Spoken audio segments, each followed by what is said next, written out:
বলো। Differential rate বা পার্থক্যমূলক খাজনা তত্ত্ব। আগে দেখেছিলাম কি স্কেয়ারসিটি, মানে নেই, জমি নেই, তাই জন্য কি হয়েছিল, খাজনা দিতে হচ্ছিল।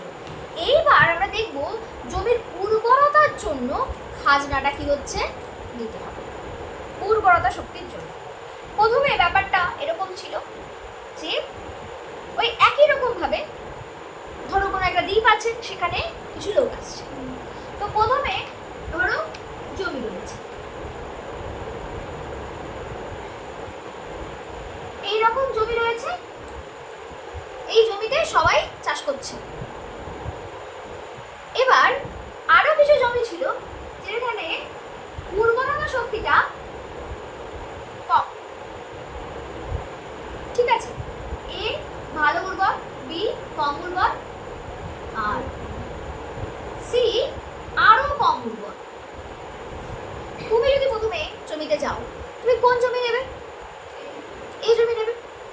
এবার এরকম প্রচুর লেবার চলে গেছে, প্রচুর কৃষক চলে গেছে এতে এতে যখন চলে গেছে এ পেয়ে গেছে, তারা সবাইকে এ নিয়ে নিয়েছে বেশি উর্বর বলে।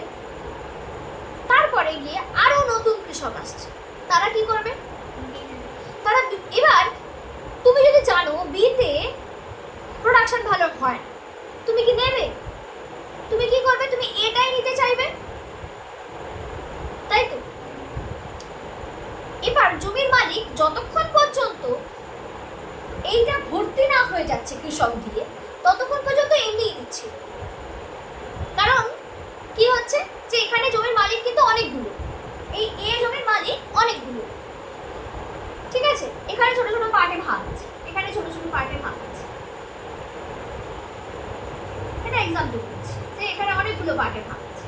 এবার কেউ এসে এই জমিটা পেতে চাইছে, যদি মালিক বলে যে না দেবো না, তখন সে অন্য জমিতে চলে যাবে। এরকম করে ও কি পেয়ে যাবে, যেটাতে ফ্রি সেরকম একটা জমি ঠিকই পেয়ে যাবে।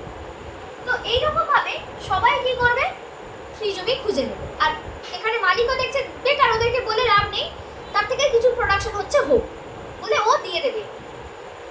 এবার দেখা যাচ্ছে যে যদি আরো কৃষক আসতে থাকে তখন কি হবে, এবার সে তো এসে বলবে আমি বি নেব না। বি কেন নেবে, বিতে কম প্রোডাকশন, তুমি তো এমনি তুমি তো পয়সা ছাড়াই লোককে দিচ্ছ, আমাকে এও দিতে হবে। মালিককে বলবে, মালিক তখন কি বলবে, আচ্ছা এ নিতে গেলে তোমাকে পয়সা দিতে হবে, বি নিতে গেলে তুই ফ্রিতে পাবে, বুঝলে। এবার এ নিতে গেলে পয়সা দিতে হবে, যারা আগে এ পেয়ে গেছে তাদেরকেও পয়সা দিতে হবে, নাহলে মালিক কি করবে, যাও তুমি চলে যাও, আমার নতুন লেবার এসেছে, সে তো বলছে আমাকে পয়সা দেবে। হয় তুমি পয়সা দাও, তুমি আগে থেকে প্রোডাকশন করেছো, যা করবার করেছো, হয়ে গেছে শেষ, এখন নতুন লেবার আসলে সে আমাকে পয়সা দেবে বলছে, তোমাকেও দিতে হবে, তুমি নাহলে চলে যাও, বলবে কথাটা, বলবে কি না। তো সে কি করবে, তখন এ গ্রুপে যারা আগে লেবার ছিল তারাও যদি থাকতে চায় বা নতুন লেবারও যদি আসতে চায়, তাকে কি দিতে হবে, পেমেন্ট করতে হবে, পেমেন্ট করতে হবে। সেই পেমেন্টটাই হবে কি, খাজনা। বোঝা গেল। এবার কিন্তু সে যদি বি জমি পায় তাহলে কোনো খাজনা দিতে হবে না, কিন্তু তার প্রোডাকশন কি হবে, কম হবে, ঠিক আছে। আর সি পেলে সি না, এবার বিতে এবার ডিও ধরো ভরে গেল, লেবার এসে আছে, ডিটা ফ্রিতে আছে, আমি এখানে খেটে উৎপাদন করব, করে এবার বি উৎপাদন হলো, তারপরে ডিও ভরে গেল, বি ভরে যাওয়ার পরে এবার সি, এরকম ভাবে চলতেই থাকবে যতক্ষণ পর্যন্ত জমিগুলো শেষ না হচ্ছে। বি এর যখন এবার ভাবো বি এর উর্বরতা শক্তি কম, বিতে যারা চাষ করছিল পুরোটা যদি জমি ভরে যায়, বি এর যারা মালিক তারা কি করবে, এর মতো এতটা খাজনা দিতে পারবে না, তাকে কম খাজনা দিতে হবে। বি বি মানে বি গ্রুপের যারা হচ্ছে কি বলে জমির মালিক, তারা কি করবে, তারা কম খাজনা নেবে। আবার সি একই রকম ভাবে, সি নিলে আপাতত এখন ফ্রি, কিন্তু ডি যদি গ্রুপ চলে আসে আরেকটা, তখন কি হবে, বা আরো লোক যদি বেশি হয়ে যায় তখন কি হয়ে যাবে, পেমেন্ট দিতে হবে। বোঝা গেল। এইবার বলছে একটি উদাহরণের সাহায্যে ব্যাখ্যা করা যেতে পারে। প্রথমে 3 প্রকার জমিতেই 100 ইউনিট ফসল হচ্ছে, এখানেও 100 হচ্ছে, এখানেও 100 হচ্ছে, এখানেও 100 হচ্ছে, কিন্তু আমি কি বলেছিলাম এই দুটো এর থেকে বি প্রোডাক্টিভিটি কম, তার থেকেও প্রোডাক্টিভিটি কম এখানে। তো এ থেকে বিতে কি করে 100 হলো, সিতেও কি করে 100 হলো? এটা আমাদেরকে বুঝতে হবে যে এখানে কি করা হচ্ছে, সার ব্যবহার করা হচ্ছে, ফার্টিলাইজার ব্যবহার করা হচ্ছে, বা জলসেচ আলাদা করে নদী থেকে জল নিয়ে আসা হচ্ছে। হতে পারে এর পাশেই একটা নদী আছে, এখানে জলসেচ করতে হচ্ছে না, সরাসরি জল নিয়ে নিতে পারছে। বিকে কি করতে হচ্ছে, জলসেচ করে করতে হচ্ছে। তাহলে এখানে কি হচ্ছে, এখানে production cost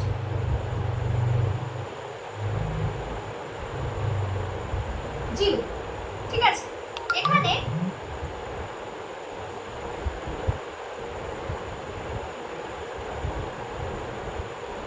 cost more than এ, এর থেকে বেশি প্রোডাকশন কস্ট। এখানে production cost more than A and B. আমি আবার বলছি, বাংলাতে বলে দিচ্ছি, এখানে উৎপাদন ব্যয় শূন্য,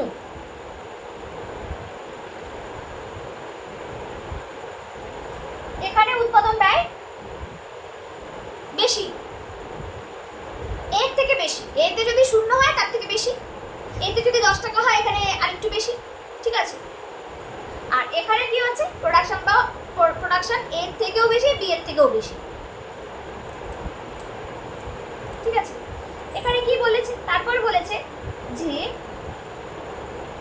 100 ইউনিট হচ্ছে আর বিক্রি করছে 5 টাকা করে, পার ইউনিট 5 টাকা করে। তাহলে টোটাল ইনকাম কত হবে,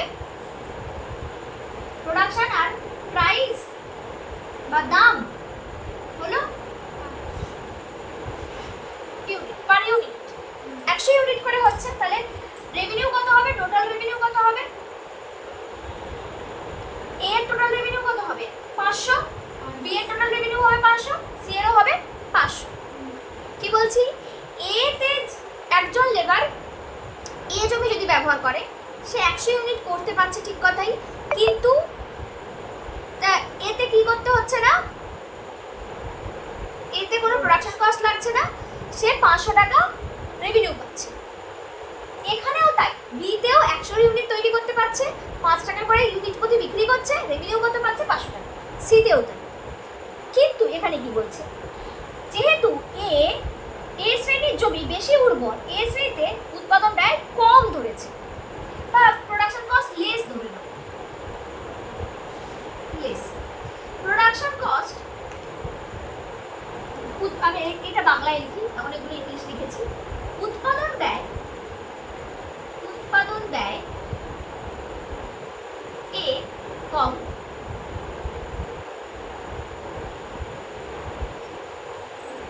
উৎপাদন ব্যয় বি এর তুলনায়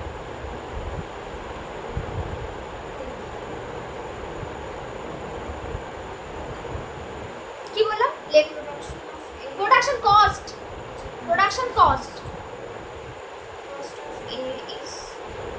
মোর দ্যান লেস দ্যান, এটা কম, বিটা একটু বেশি, আর সিতে আরো বেশি ব্যয়টা। এবার বলছে বি শ্রেণী যেহেতু অপেক্ষাকৃত বেশি উর্বর, তাই এখানে উৎপাদন ব্যয় একটু বেশি, অপেক্ষাকৃত কম উর্বর, সিতে আরো বেশি। এবার দেখা যাচ্ছে সিতে উৎপন্ন দ্রব্যের ফসলের মূল্য 500 টাকা, ওই শ্রেণীর জমির উৎপাদন ব্যয়ও 500 টাকা। কি বলছে, এখানে এটাকে কি ধরে নিয়ে যায়, 500। রেভিনিউ কত পেয়েছিল, সি রেভিনিউ কত পেয়েছিল, 500। সবাই এখানে উৎপাদন হচ্ছে 100 ইউনিট, 100 একক, 100 ইউনিট, সবাই 500 টাকা total revenue is equal to 500, total revenue is equal to 500। এবার আমি বলছি সিতে প্রোডাকশন কস্ট অফ 500,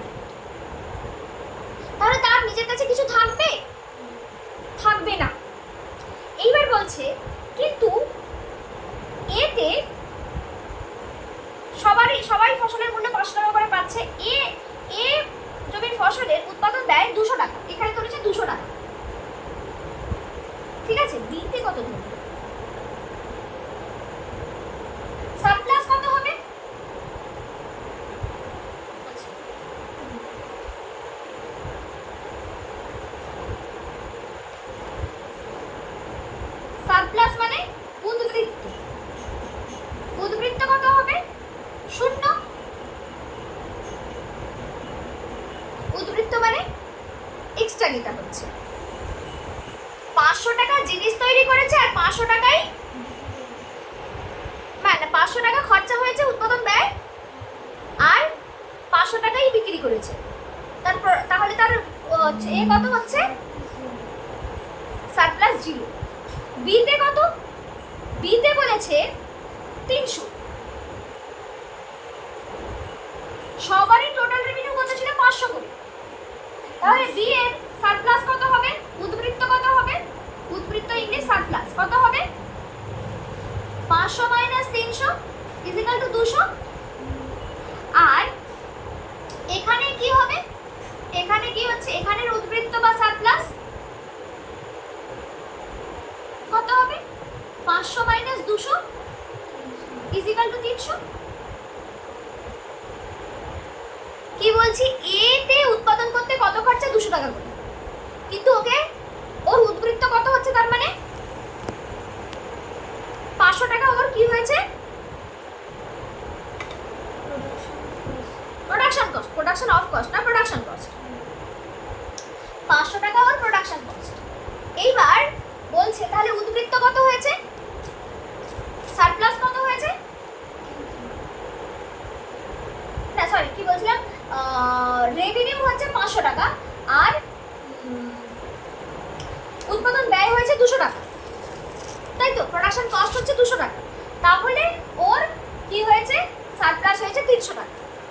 বি এর কত হয়েছে? 200 টাকা। আর সি এর কি হয়েছে? 0। এখানে আমাদেরকে যেটা বুঝতে হবে, এবার দেখা যাচ্ছে এখানে কি হচ্ছে, এই যে উদ্বৃত্ত যে পরিমাণটা, উদ্বৃত্ত পরিমাণটাই হচ্ছে কি খাজনা। কি বললাম? এই যে সারপ্লাস যতটা হচ্ছে সেটাই হচ্ছে খাজনা। মানে এ যেই লেবার এ তে প্রোডাকশন করছে তাকে কি করতে হবে? তার খাজনা কত হবে? এটাই হচ্ছে রেন্ট বা খাজনা। যেটা এক্সট্রা হচ্ছে সেটাই খাজনা। এর খাজনা কত? 200 টাকা। এর খাজনা কত? 0। বোঝা গেল?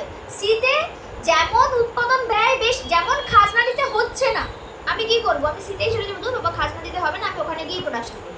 কিন্তু প্রোডাকশন কস্ট আমার অনেক বেরিয়ে যাবে, এখান থেকে জল নিয়ে যেতে হবে এত দূর, ঠিক আছে? সার ব্যবহার করতে হবে, নাহলে প্রোডাকশন হচ্ছে না, হবে না, তো আমার ওখানে খরচা বেরিয়ে যাবে। তো দুটো মিলে আলটিমেটলি সবাই কি? সবাই জিরোতেই রয়েছে। এর তো 0 বুঝলাম, আর এর তো এই 300 টাকা 200 টাকা মানে 200 টাকা খরচা হয়েছিল, 300 টাকা কি পেয়েছে? এক্সট্রা পেয়েছে। এই 300 টাকাটাই ওকে রেন্ট হিসেবে দিয়ে দিতে হবে, কিছুই থাকবে না। এই থিওরিগুলো এরকমই তৈরি। তুমি কি ফ্রিতে কিছু জমি পাবে সত্যিকারে? থিওরিগুলো এরকম ভাবেই তৈরি আছে, ঠিক আছে? এবার বলছে তার মানে কি, যেখানে উর্বরতা বেশি সেখানে কি হচ্ছে? রেন্ট বেশি। যেখানে উর্বরতা কম সেখানে রেন্ট কম। এবার ধরো আরেকটা ঘটনা বলতে পারি, যে এখানে ধরো একটা বাজার রয়েছে,